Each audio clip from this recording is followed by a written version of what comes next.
Good day. Today we create a new workbook using Microsoft Excel. So first we go to Microsoft Excel.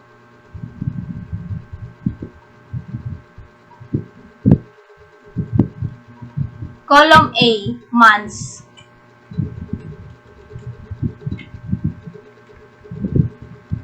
Column B, my allowance.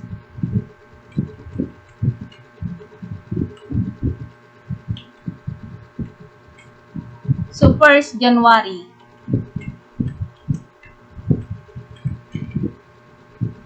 $5,000.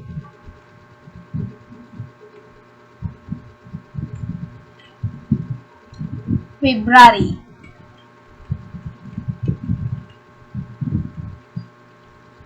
$4,500. March. $4,900. April. $5,000.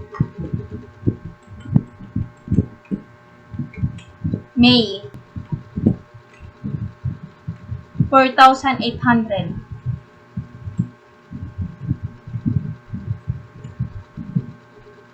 June.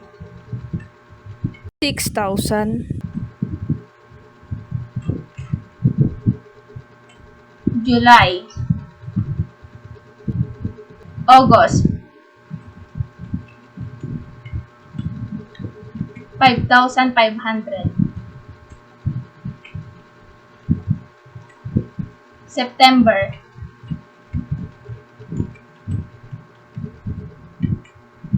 $5,000.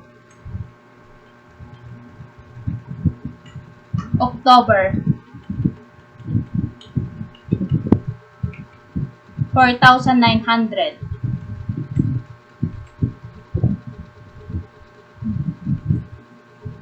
For the total of my allowance,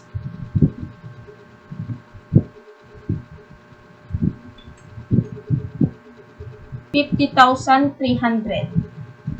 Total,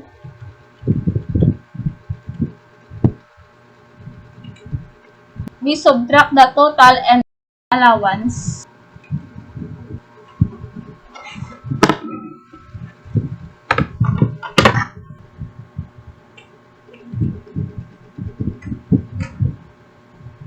Next, we multiply the total in 10. So the 10 is from the months.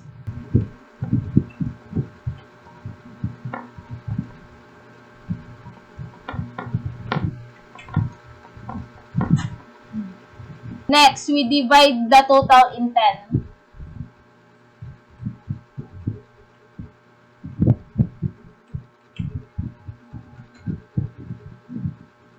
We sort the allowance in ascending order.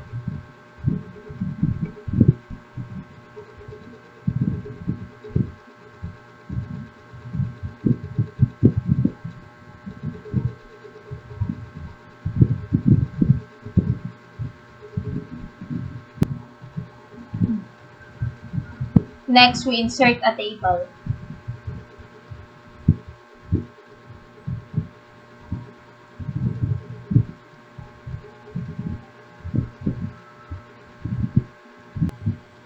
We change the name of chart title.